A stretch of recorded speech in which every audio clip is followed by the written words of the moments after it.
자장자장 꿈꾸는 동화. 북마더 책 읽어주는 엄마. 좋아요와 구독 꾹 눌러주세요. 아기 곰이 잠잘 때.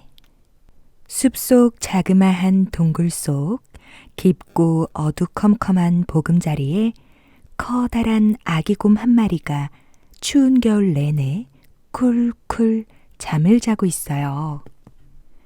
몸은 돌돌 말아 폭 파묻고 두 눈은 꼭 감고서는 낮이나 밤이나 계속 잠만 잤답니다. 차가운 바람은 윙윙 불고 천둥 소리는 쿵쿵 울렸죠. 하지만 동굴 속의 아기 곰은 깊은 잠에 빠져 있었어요. 눈보라가 휘날리는 추운 어느 날이었어요. 차가운 눈송이들을 잔뜩 맞은 조그마한 생쥐 한 마리가 물개를 톡톡 털고는 살금살금 동굴 안으로 들어왔어요. 찍찍찍찍. 너무 축축하고 차갑고 추운걸. 생쥐는 동굴 여기저기에 널려있던 나뭇가지들을 모아서 작고 따뜻한 불을 피웠답니다. 불꽃은 타닥타닥 타오르고 바람은 계속 휘잉휘잉 불어왔어요. 하지만 아기 곰은 꼼짝도 않고 쿨쿨 잠을 자고 있었답니다. 어느샌가 밖에는 동굴 안을 빠끔히 들여다보는 눈동자 2개가 반짝이고 있었어요. 누구세요? 생쥐가 큰 소리로 물었어요. 그러자 산토끼 한 마리가 깡총 뛰어들어왔답니다. 이야, 생쥐야. 산토끼가 반갑게 인사했어요. 정말 오랜만이야. 생쥐와 산토끼는 타닥타닥 타오르는 모닥불에 하얀 팝콘을 고소하게 튀기고 홍차를 따뜻하게 끓여냈어요. 생쥐는 홀짝홀짝 차를 마시고 산토끼는 꾹 트림을 했죠. 하지만 아기 곰은 여전히 세상 모르고 코를 골며 자고 있었어요. 그때 오소리 한 마리가 킁킁거리며 동굴 안으로 들어왔어요. 맛있는 냄새가 나는걸. 얘들아, 우리 나눠 먹자. 난 달콤한 땅콩을 가져왔어. 오소리가 싱긋 웃으며 가져온 땅콩을 펼쳐놓았어요. 자, 우리 편하게 앉아서 각자 먹을 만큼 나누고 맛있게 먹는 거야. 그리고는 다 같이 맛있게 갉아먹기 시작했답니다. 우적우적, 오도독 오도독, 와삭 와삭. 하지만 아기 곰은 드르렁 드르렁 코를 골며 잠만 자고 있었어요.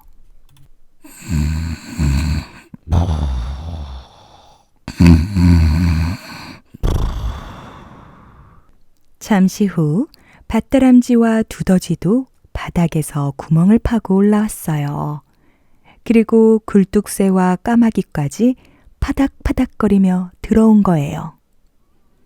아유, 추워. 두더지가 투덜거렸어요. 정말 사나운 폭풍이야. 굴뚝새도 제잘거렸죠. 모두들 시끌시끌 신나게 노느라 아기 곰의 보금자리를 뒤죽박죽 어질러 놓았답니다. 동물 친구들은 킥킥킥 소리 죽여 웃고 서근서근 제잘거리면서 즐거운 시간을 보냈어요. 하지만 아기 곰은 아무것도 모르고 깊은 잠에 빠져 있었죠.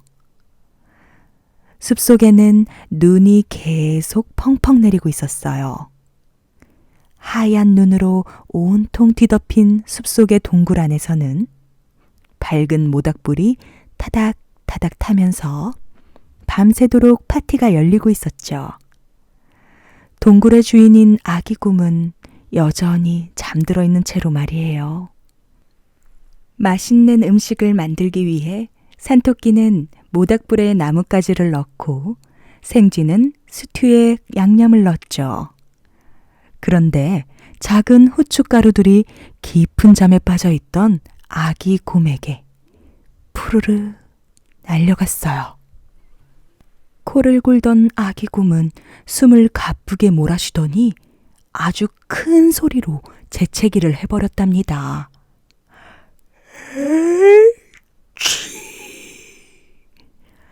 파티를 하던 동물 친구들은 깜짝 놀라 그 자리에서 얼어붙어 버렸어요. 으르릉 으르릉 그르릉 그르릉. 마침내 아기 곰이 잠에서 깨어난 거예요. 아기 곰의 천둥 같은 울음소리는 온 동굴을 쩌렁쩌렁 울렸어요. 아기 곰은 심통이 났는지 펄쩍펄쩍 뛰고 쿵쿵쿵 발을 굴렀답니다. 내 동굴에 들어와서 너희들만 신나게 놀았지? 나만 쏙 빼놓고 난 잠만 자고 있었는데 난 아무것도 한 게 없잖아. 아기 곰은 슬프게 울기 시작했어요. 훌쩍훌쩍. 그리고 마침내 큰 소리를 내며 울음을 터뜨렸어요. 생쥐가 울고 있는 아기 곰을 달래며 말했어요. 그렇게 슬퍼하지 마. 그만 울고, 응? 뚝. 여기 팝콘이 아직 남아있잖아. 우리가 따뜻한 홍차도 끓여줄게. 아기 곰은 금세 울음을 그치고는 꿀꺽꿀꺽 쩝쩝쩝쩝 맛있게 음식을 먹어치웠어요. 그리고 기분 좋게 숨을 돌리고는 동물 친구들과 길고 긴 이야기를 나누었답니다. 폭풍이 몰아치는 어두운 밤 내내 말이에요. 햇님이 빠끔히 얼굴을 내밀어 새벽이 환하게 밝아올 때까지 아기 곰은 잠이 오지 않았어요. 하지만 동물 친구들은 모두 두루롱 두루롱 코를 골며 잠이 들어버렸답니다. 누가 내 머리에 똥 쌌어? 작은 두더지가 하루는 해가 떴나 안 떴나 보려고 땅 위로 고개를 쑥 내밀었어요. 그러자 아주 이상한 일이 일어났답니다. 슝, 철퍼덕. 에이그, 이게 뭐야? 누가 내 머리에 똥 쌌어? 두더지가 소리쳤어요.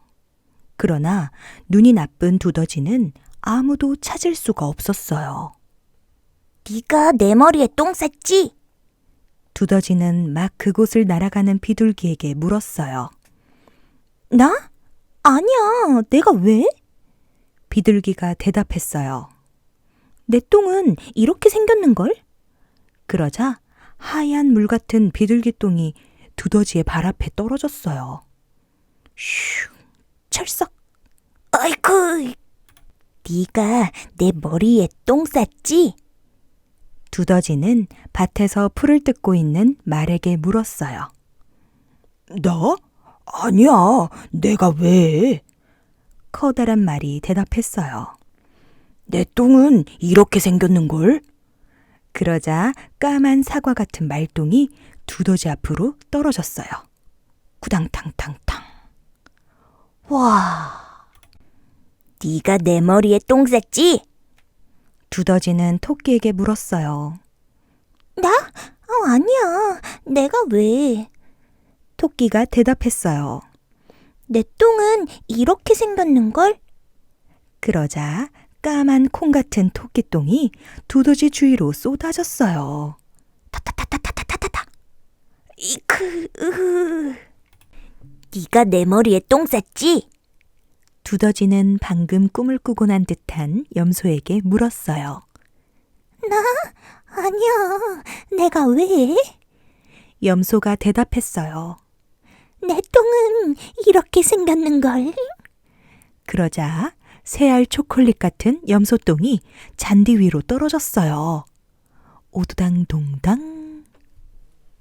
네가 내 머리에 똥 쌌지? 두더지는 방금 되새김질을 끝낸 소에게 물었어요. 나? 아니야. 내가 왜? 소가 대답했어요. 내 똥은 이렇게 생겼는걸. 그러자 누런 새똥 무더기가 두더지 옆으로 쏟아졌어요. 쫘르르르르. 어휴, 네가 내 머리에 똥 쌌지? 두더지는 돼지에게 물었어요. 나? 아니야, 내가 왜? 돼지가 대답했어요. 내 똥은 이렇게 생겼는걸? 그러자 묽은 죽 같은 돼지똥이 풀밭에 떨어졌어요. 부지지직 부직. 아이 그 냄새. 너희들이 내 머리에 똥 쌌... 두더지는 물어보려다 말고 가까이 다가가 보았어요. 통통하게 살찐 파리 2마리가 뭔가를 핥아먹고 있었어요. 아, 드디어 나를 도와줄 수 있는 친구들을 만나게 되었구나. 하고 두더지는 생각했죠. 얘들아, 누가 내 머리에 똥을 쌌을까?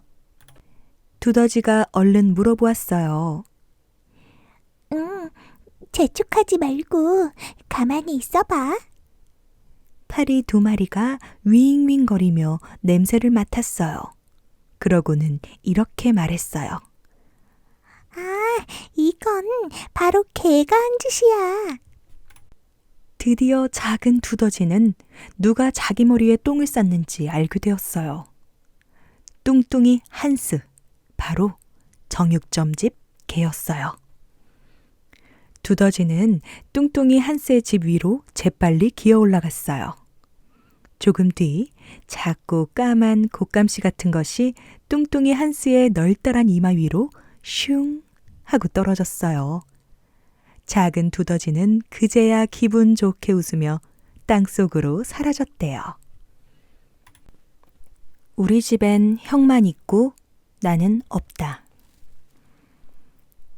나는 집에 오자마자 학원 가방을 팽개치며 말했어요.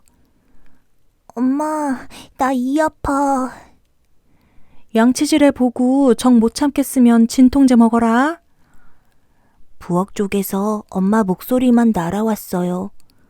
아들이 아프다는데 엄마는 걱정도 안 되나 봐요. 형이 아프다고 했어봐.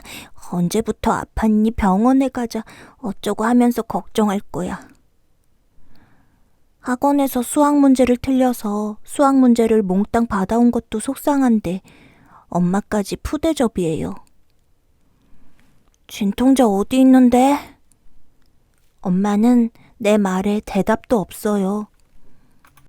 씩씩거리며 부엌으로 갔더니 엄마는 양념 바른 닭다리를 뒤적거리고 있었어요. 엄마, 진통제 어디 있냐고요? 내 목소리에 놀란 엄마가 그제야 대답을 해주었어요. 텔레비전 밑에 약상자 있잖아. 네가 꺼내다 먹어. 형 올 때 됐다. 누가 약상자 있는데 몰라서 물어보나? 이제 보니 엄마는 형 올 시간에 맞추어 닭다리 튀김을 만드느라 정신이 없으신 거예요. 양치질을 가뭄에 콩나듯이 하니 이가 상하지. 잘 됐다. 엄마는 내 이가 아프기를 기다린 사람 같아요. 아무리 내가 말썽쟁이라도 그렇지. 형한테 하듯 사분사분 하면 안 되나요? 엄마가 먼저 나를 화나게 한다니까요. 나는 쾅 소리가 나게 방문을 닫고 침대에 벌렁 드러누웠어요. 벽에 걸린 사진 속에서 형이 내 목을 끌어안고 하하 웃고 있어요. 나는 형에게 혓바닥을 쏙 내밀어 주었어요. 우리 집엔 형만 있고 나는 없어요. 내가 짜장면 먹고 싶다고 할 때는 짜장라면 사다 끓이고 나한테는 무엇이든지 형이 쓰던 헝겊만 물려주면서 아침에 형이 닭다리 튀김이 먹고 싶다고 하니까 말하기가 무섭게 만드는 것만 봐도 다 알아요. 그런데도 형하고 내가 싸우면 엄마는 언제나 동생이 형한테 대들면 안 된다며 나부터 야단쳐요. 그까짓 형만 아니면 때려줄 텐데. 사실 힘으로 하면 형쯤은 문제없이 KO 시킬 수 있어요. 삐쩍 말라가지고 감기에 걸려서 비실비실하는 형을 누가 겁낼 줄 알아요? 치. 선재가 민재처럼 건강하면 걱정이 없겠는데. 가리는 것도 많고 입도 짧으니 신경 써줘야 해요. 엄마가 외할머니한테 하는 전화 내용도 늘 형 걱정뿐이에요. 닭다리 튀김이 다 익었는지 냄새가 끝내줘요. 오늘은 맛있는 닭다리 튀김도 그림의 떡이에요. 형이나 실컷 먹으라지. 치사해서 안 먹는다. 다녀왔습니다.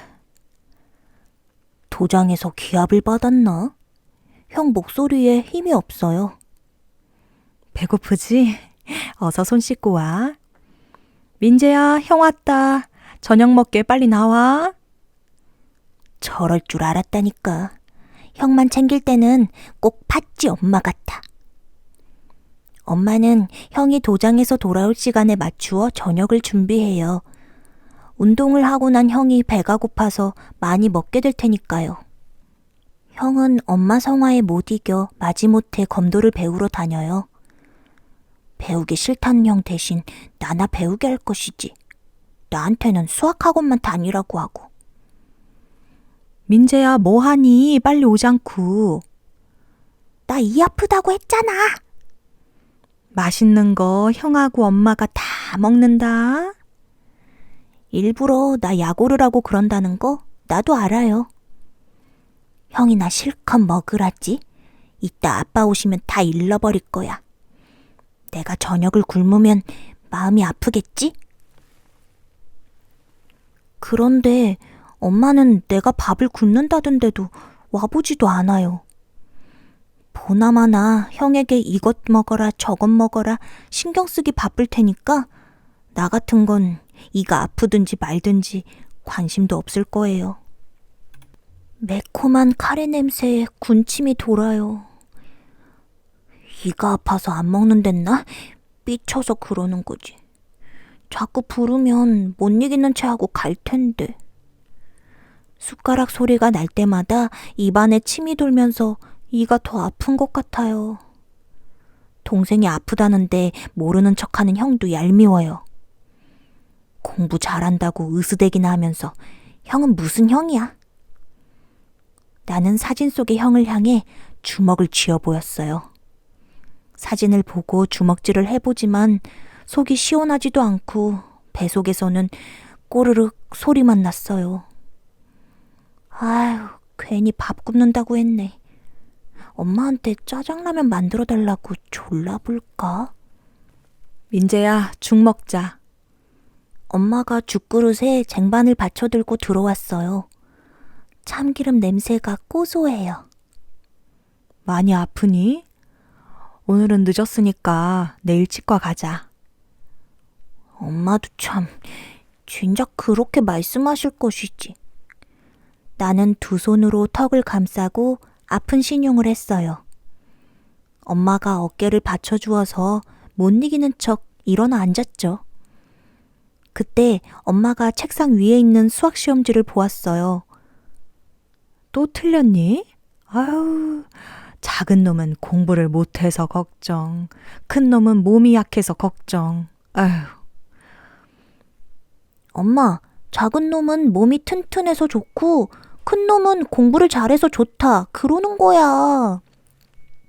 엄마가 나를 쳐다보고 호호 웃다가 전화벨 소리에 달려나갔어요.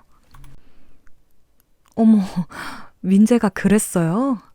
집에 와서는 그런 얘기 안 하던데. 내가 등 긁으시라고 효자손 사다 드린 걸 외할머니께서 자랑하시나 봐요. 민재가 잔정도 많고 속도 깊어요. 몸이 약한 형 때문에 늘 뒷전이라도 제일 제가 알아서 하니까 공부 빼고는 나무랄 게 없어요. 와우, 어머니, 어머니, 우리 어머니. 지금까지 신경질 낸 것 용서하세요. 엄마가 그렇게까지 생각하는 줄은 미처 몰랐어요. 나는 죽이 입으로 들어가는지 코로 들어가는지 모르게 정신없이 먹었어요. 언제 왔는지 엄마가 빙그레 웃으며 나를 쳐다봐요. 지금 보니까 우리 엄마 웃는 모습이 정말 예뻐요. 쨍쨍 여름마당. 햇볕이 쨍쨍 내리쬐는 한여름날이에요. 아이들이 하루 종일 강물에서 물장난하며 놉니다. 강가에서 풀을 뜯던 소도 더위를 참지 못하고 강물에 들어가 꼬리로 물을 뿌립니다. 마당에도 햇볕이 쨍쨍 내리쬐입니다. 마당 한쪽에는 맨드라미와 봉선화, 곽꽃이 활짝 피어 있습니다. 강아지도 나와 놀고 염소와 닭도 돌아다닙니다. 저게 뭐지?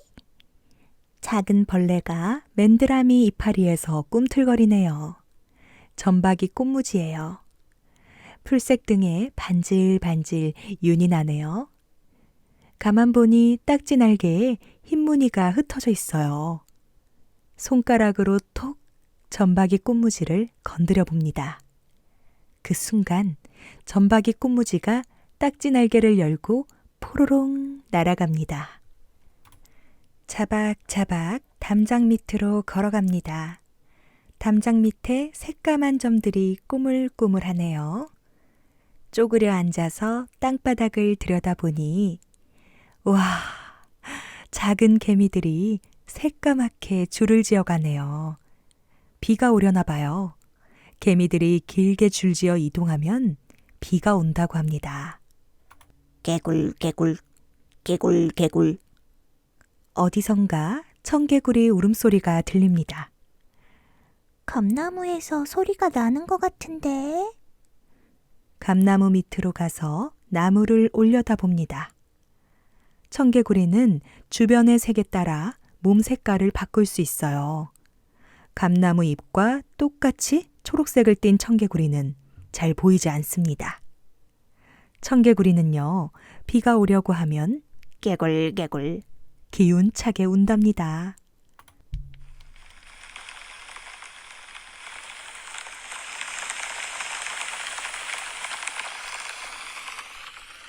후드득 후드득 청개구리 울음소리를 신호로 소나기가 내리기 시작합니다. 산에도 비가 옵니다. 강에도 비가 옵니다. 감나무 잎에도 비가 옵니다. 빗방울들이 마당에 떨어지며 물이 고입니다. 고인 물 위에 또 빗방울들이 떨어집니다. 돌담 밑에 두꺼비가 한 마리 꼼짝 않고 토닥토닥 비를 맞고 있습니다. 달팽이도 풀잎 위에 앉아 가만히 비를 맞습니다. 두꺼비랑 달팽이는 비를 맞는 것이 좋은가 봅니다. 백일홍 꽃잎 아래 나비가 날개를 접고 숨어 있네요. 행여 날개가 젖을까봐 비를 피하고 있나 봅니다. 비에 젖으면 안 될 텐데. 두 손을 모아 나비에게 우산을 만들어줍니다. 넓적한 이파리 아래에선 배짱이가 비를 피하고 있습니다. 나비랑 배짱이는 비를 맞는 게 싫은가 봅니다. 비가 그쳤습니다. 돌담 밑에 봉선화가 고개를 듭니다. 참나리도 활짝 피었습니다. 호박꽃도 환하게 피어납니다. 장독 밑에 맨드라미가 닭벼처럼 붓습니다. 강아지도 염소도 닭들도 마당으로 다시 나옵니다. 돌담 구멍에서 스멀스멀 기어나오는 게 뭐죠? 구렁이에요. 구렁이는 비가 오고 나면 몸을 말리려고 밖으로 나오기도 한답니다. 구렁이를 보고 놀란 두꺼비가 몸을 커다랗게 부풀려 맞서 봅니다. 구렁이가 꿈틀꿈틀 몸을 흔들며 다시 돌담 구멍으로 스륵 들어갑니다. 해가 집니다. 마당 평상 위에서 밥을 먹습니다. 지붕에서는 밭꽃이 하얗게 피어납니다. 개구리도 두꺼비도 구렁이도 다 집으로 돌아갔는지 조용합니다. 어디선가 소쩍소쩍 소쩍새가 웁니다. 마당 위에 달이 떴습니다. 마당 위에 별이 떴습니다. 마당 위에 반딧불들이 깜빡깜빡 돌아다닙니다. 모두 깊이 잠든 한여름밤입니다. 개와 돼지. 옛날 어느 마을에 개와 돼지를 기르며 사는 할머니가 있었어요. 할머니는 개의 머리를 쓰다듬으며 귀여워했어요. 그래, 참 착하구나. 집도 잘 지키고, 아이고. 할머니는 매일 낮잠만 자는 돼지도 예뻐했죠. 돼지야, 아프지 말고 무럭무럭 자라라. 그러나 돼지는 낮잠을 자느라 할머니의 말을 듣지 못했어요. 그래서 할머니가 개만 귀여워한다고 생각하게 되었죠. 어느 날 돼지는 개에게 물었어요. 할머니는 왜 언제나 너만 귀여워하실까? 그것도 몰라? 나는 매일 밤 집을 지키는데 너는 밥 먹고 잠만 자니까 그렇지. 돼지는 속으로 생각했어요. 옳지. 오늘 밤부터 나도 잠자지 않고 집을 지켜야지. 그러면 할머니가 나를 더 좋아하시겠지? 이윽고 밤이 되자 돼지는 목청껏 울어댔어요. 꿀꿀, 꿀꿀, 꿀꿀. 할머니는 돼지 울음소리에 밤새도록 잠을 잘 수 없었어요. 아휴, 밤새도록 잠을 못 자고 울어대니 돼지가 병이 났나? 할머니는 날이 밝자마자 의원을 불러왔어요. 의원은 돼지 엉덩이에 침을 놓았죠. 돼지는 아파서 꿀꿀 소리를 치면서도 다시 엉뚱한 생각을 하고 있었어요. 할머니가 집을 더 잘 지키라고 침을 놓아주시나 보다. 그날 밤에도 돼지는 계속 울어댔어요. 꿀꿀, 꿀꿀, 꿀꿀. 할머니는 도무지 잠을 잘 수가 없었어요. 꿀꿀, 꿀꿀, 꿀꿀꿀. 다음 날도 그 다음 날도 할머니는 잠을 잘 수가 없었죠. 마침내 할머니가 화를 냈어요. 에휴, 밤마다 울어대니 잠을 잘 수가 없구나. 할머니는 결국 돼지를 장에 내다 팔아 버렸답니다. 오리는 물에 젖지 않아. 오리는 물새예요. 온종일 물속을 들락거리죠. 들락날락, 들락날락. 하지만 아무리 물속에 자주 들어가도 젖지 않아요. 깃털에 물이 스며들지 않으니까요. 오리는 꽁지 부근에 기름샘이 있기 때문에 물에 젖지 않아요. 넓적한 부리로 기름샘을 쓰다듬고는 부리에 묻은 기름을 깃털에 바르죠. 이것을 깃털 손질이라고 해요. 오리는 몇 시간 동안이나 정성껏 깃털 손질을 한답니다.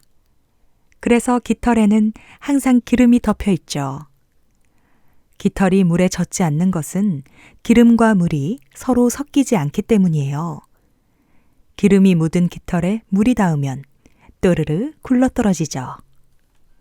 오리는 주로 물속에서 지내요.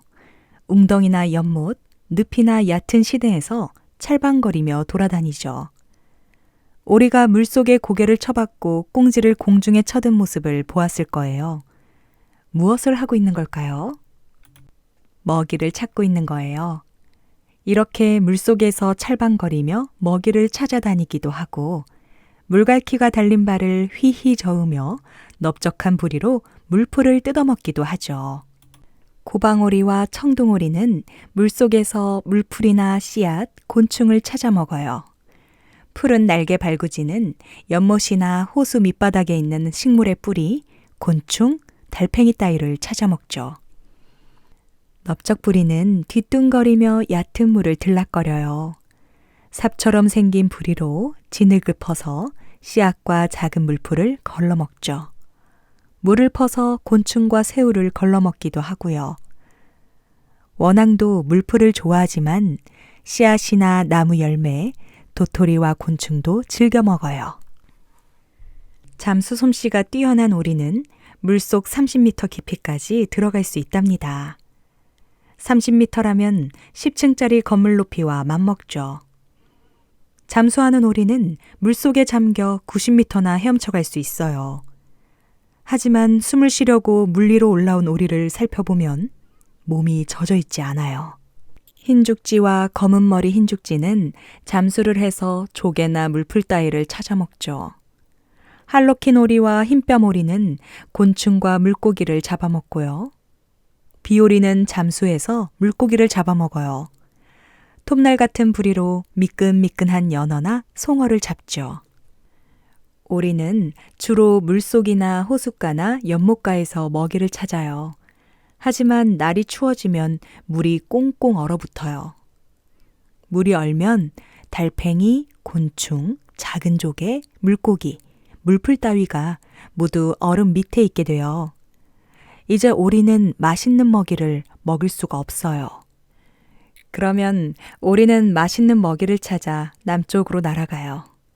찰방거리며 다니는 오리도 잠수하는 오리도 모두 남쪽으로 날아가죠. 오리는 바람의 속도에 따라 1시간에 50km에서 110km까지 날아가는데 자동차만큼 빠른 속도랍니다.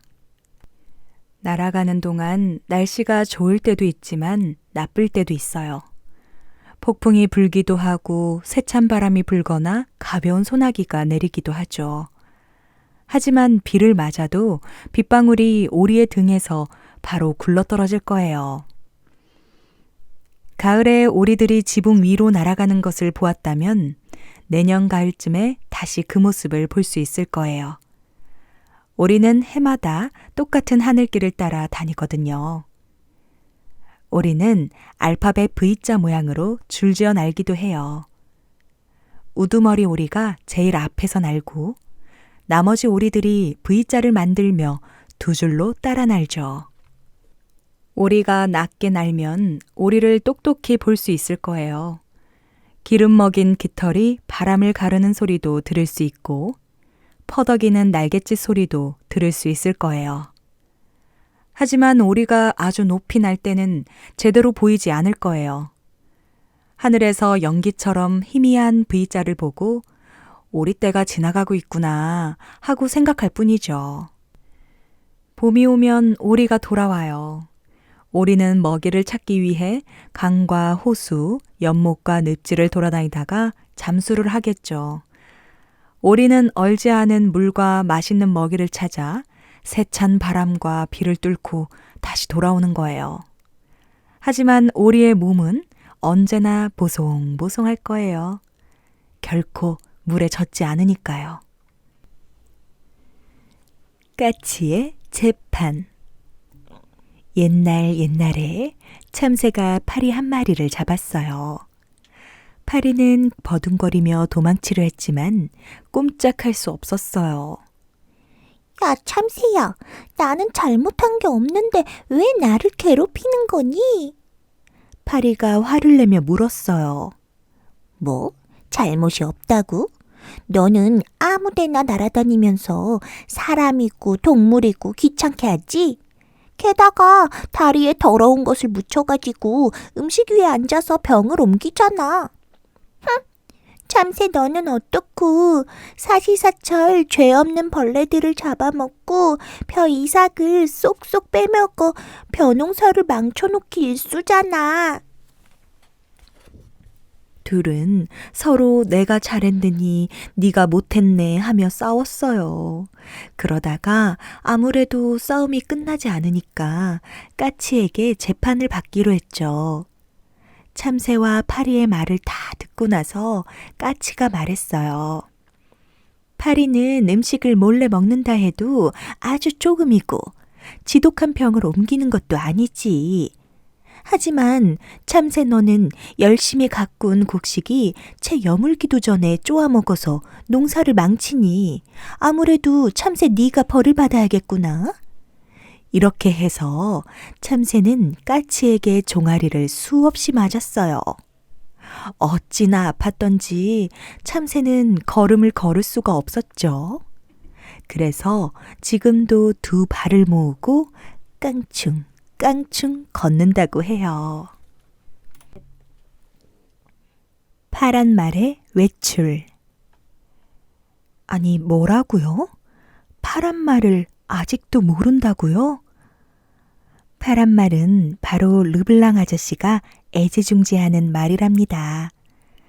물론 지금은 일을 하기엔 너무 늙어서 농장 안에서 빈둥거리며 자기 하고 싶은 대로 하고 살죠.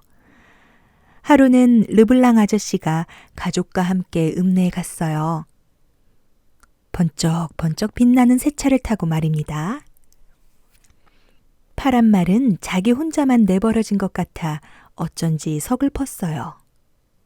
마구간으로 가서 슬픈 눈망울로 쓸쓸히 밖을 내다보았죠. 르블랑 아저씨는 늘 입버릇처럼 말하곤 했어요. 우리 바람말이 이 마을에서 가장 똑똑할걸? 아무렴요. 그건 사실이었어요. 파란 말은 곰곰이 생각했어요.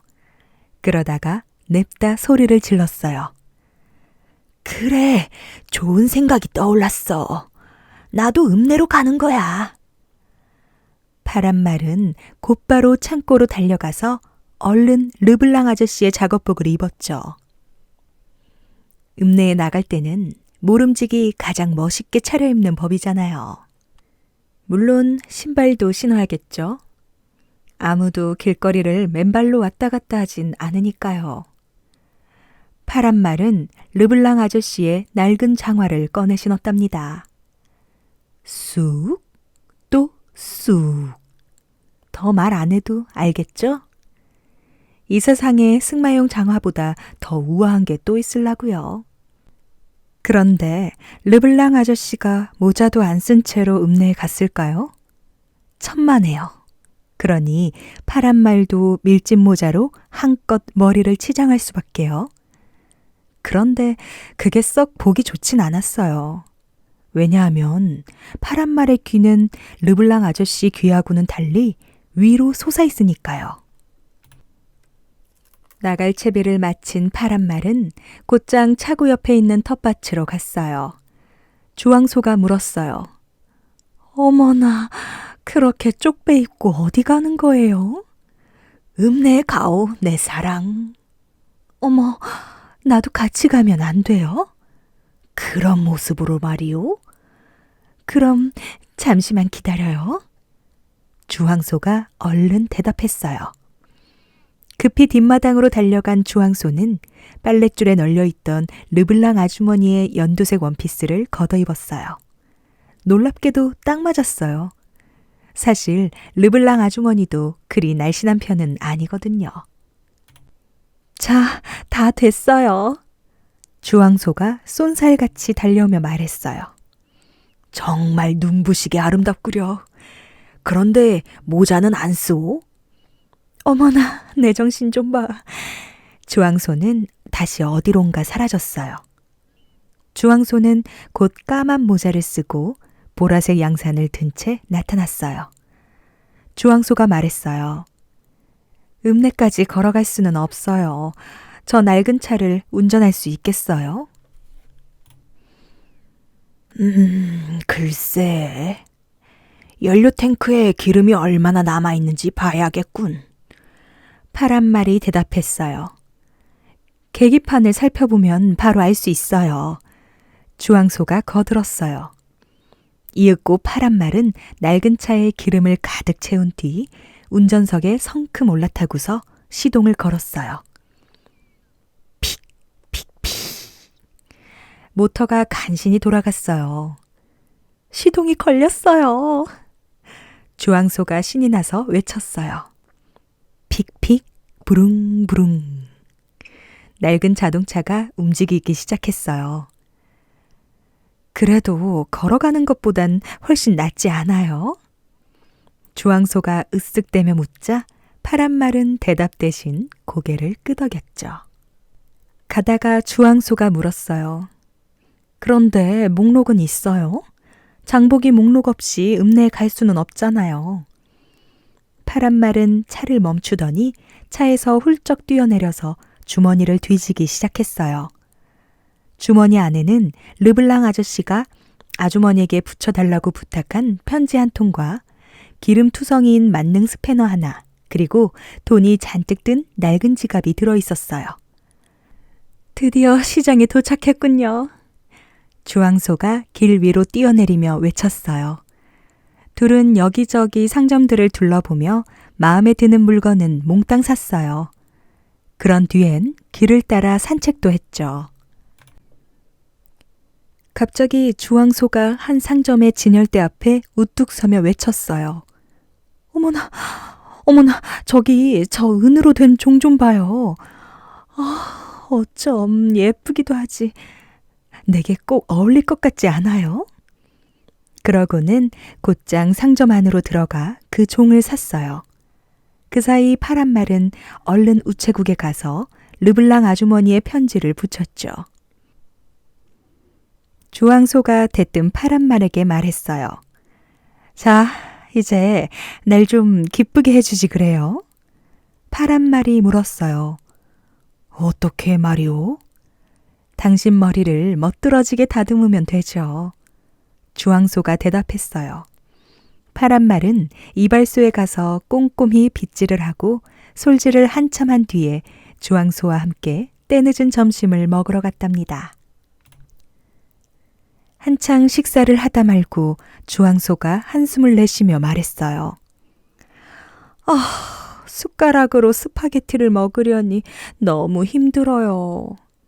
이런, 당신도 나처럼 배가 고파 보구려. 방금 크레이프를 12개나 먹어치운 파란 말이 투덜거렸어요. 댕, 댕, 댕, 댕. 커다란 괴종시계에서 종소리가 울렸어요. 어머, 벌써 4시예요. 서둘러야겠어요. 이러다가 젖자는 시간에 늦겠어요. 주황소가 화들짝 놀라며 말했어요. 둘은 서둘러 식사를 끝내고 낡은 차 앞에 도착했어요.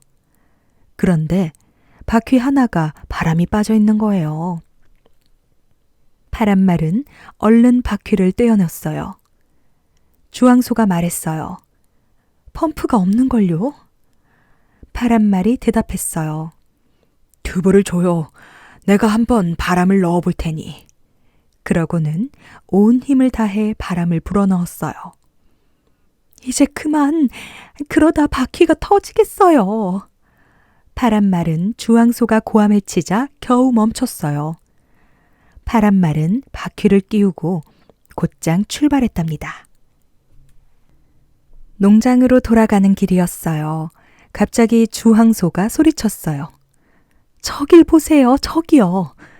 르블랑 아저씨와 아주머니 그리고 아이들이 길 한복판에 서 있었어요. 당황해서 어쩔 줄 모른 채 새 차 주위를 맴돌면서 말이에요.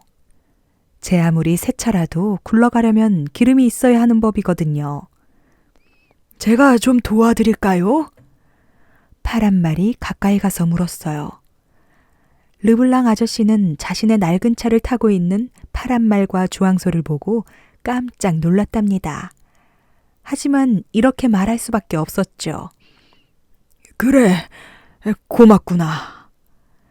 파란 말은 곧 낡은 차의 트렁크에서 길고 굵직한 밧줄을 꺼내 두 차를 단단히 묶었죠. 파란 말은 멋진 새 차를 끌고 가면서 주황소에게 윙크를 하고는 말했어요. 누가 감히 이 몸이 일을 하기에 너무 늙었다고 말하는 거야?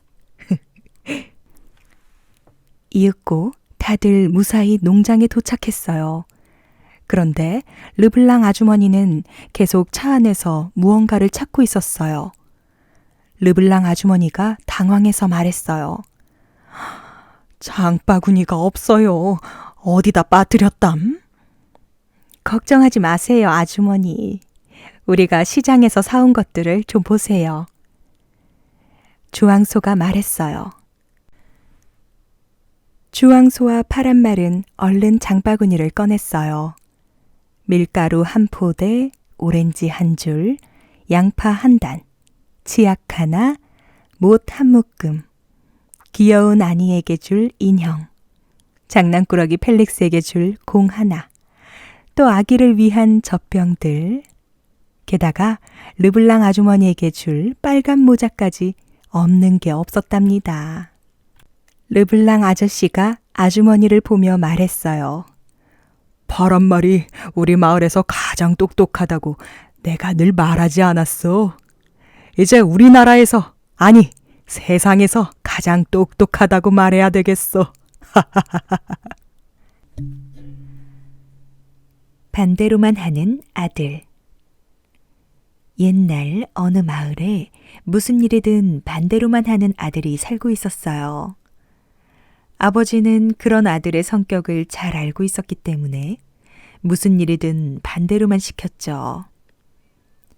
시원한 물이 마시고 싶으면 더운 물을 달라고 했고, 고기가 먹고 싶으면 채소를 먹자고 말해요. 그러던 어느 날 아버지와 아들이 강 건너 이웃마을에 갔다가 돌아올 때였어요. 갑자기 하늘에 구멍이라도 난 듯 거센 비가 쏟아졌어요.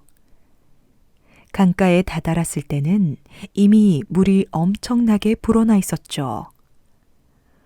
도저히 건널 수 없겠구나. 물이 좀 줄어들 때까지 기다리자.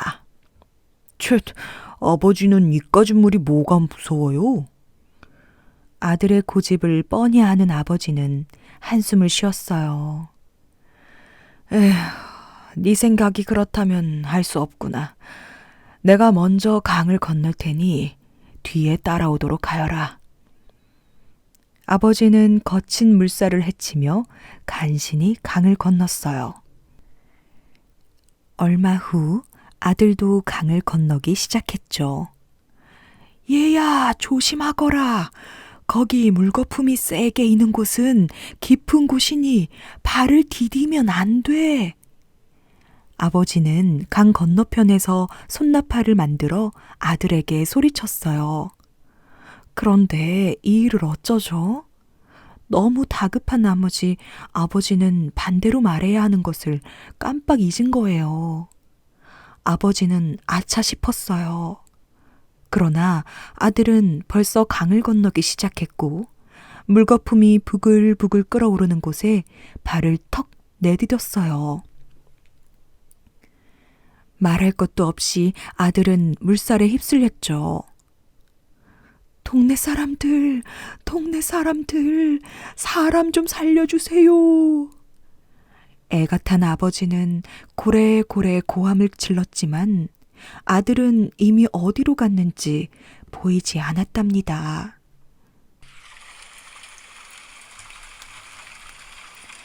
안녕, 비야.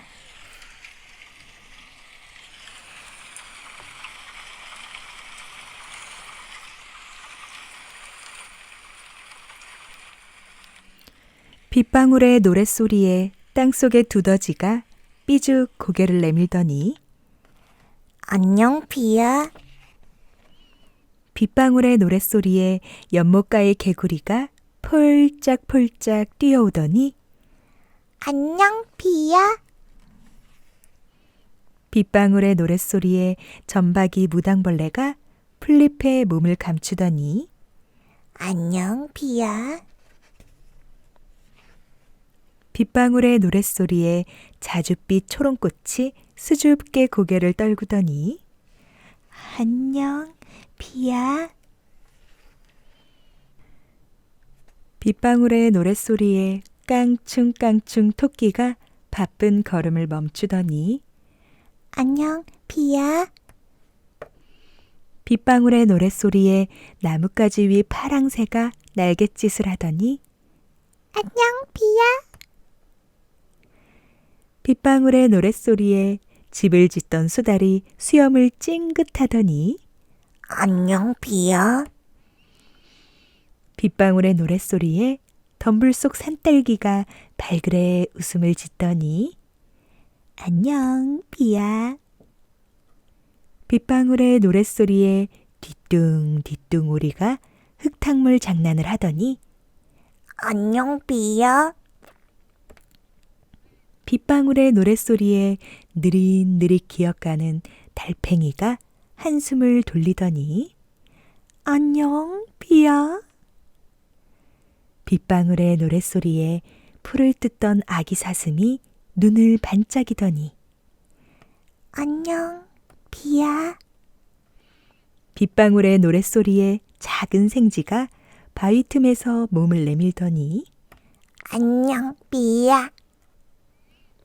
빗방울의 노랫소리에 온 세상이 말끔히 얼굴을 씻어내더니 안녕, 비야.